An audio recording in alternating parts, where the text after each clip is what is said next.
भंडार घरेकर आशीर्वाद बाबा बुढ़ा देवकर आशीर्वाद बाबा पारदेश्वर आशीर्वाद भारत वर्षर द्वितीय पारद मूर्ति बाबा पारदेश्वर ये सब मान आशीर्वाद आपण मान अच्छी डोकरी चंचरा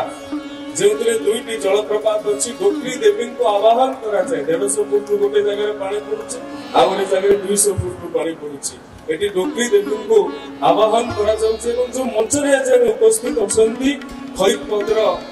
कलाकार माने ताहाको काठ कंढई तयारी करू एमिति जे सुंदर मंच तयारी करि देबे बलधर निहाल के नेतृत्व रे ये जो मंचटी तयारी करा जाइछि जेते धन्यवाद देले भी कम हेबो से कंदागढ़र पत्र शिल्पी माने कहंतु कि ए अंचल जेते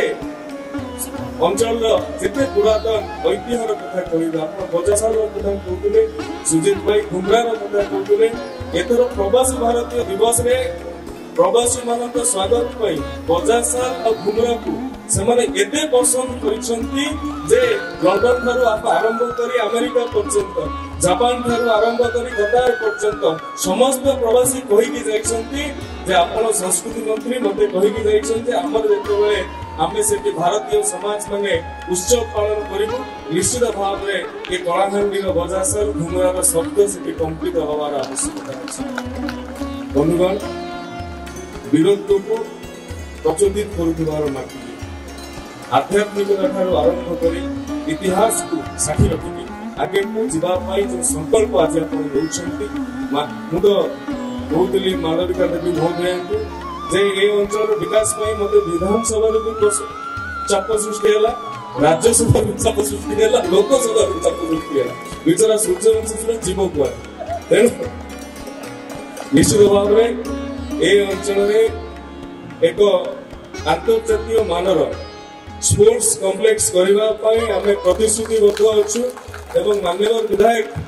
5 कोटी कथा कहते माननीय विधायक 5 कोटी नुहे जेते अर्थ आवश्यक हमें सेते प्रदान करिबो से 10 कोटी रो 12 कोटी रो 14 कोटी टंका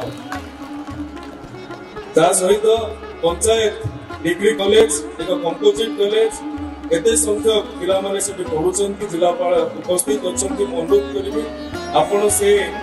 कौन आवश्यकता अच्छी तर्जमा करके मत डिटेल प्रोजेक्ट रिपोर्ट देले निश्चित भाव में उच्च शिक्षा विभाग ये दायित्व को संपादित करिवो ये सांस्कृतिक मंच ऊपर विशेष भाषण आपण मानकु बेत लंबा भाषण भल लगे से मु मोर कथा कही विराम दूची वंदे मां भंडार घरणी वंदे उत्तर जननी भारत माता की जय धन्यवाद धन्यवाद माननीय मुख्य अतिथि महोदय आपणकर वक्तव्य कलाहांडीर माटी पानी पवन कलाहांडीर कला साहित्य परंपरा ऐतिह्य कलाहांडीर संस्कार कलाहांडीर वीरत्व कलाहांडीर वीरवाद्य घुमुरा कलाहांडीर खईपदर काठशिल्प कंदागढ़ पथर शिल्प सहित कलाहांडीर समस्त सांस्कृतिक विभव बहन करुवा समस्त जिनिस को आपण आम सामने पुनर्जीवित कले ये मंच निश्चित रूपे एक अनन्य मंच कारण ये अंचल कला एवं संस्कृतिर परिचय को ये मंच उज्जीवित कर काठ काम आज विश्व प्रसिद्ध वक्तव्य रखिले आपणकर ये सुंदर वक्तव्य शुणी निश्चित भाव आम निश्चित भाव आम आपण पाखे ऋणी रही एवं आपणकर सुंदर वक्तव्य आम सहृदयतार सहित आपण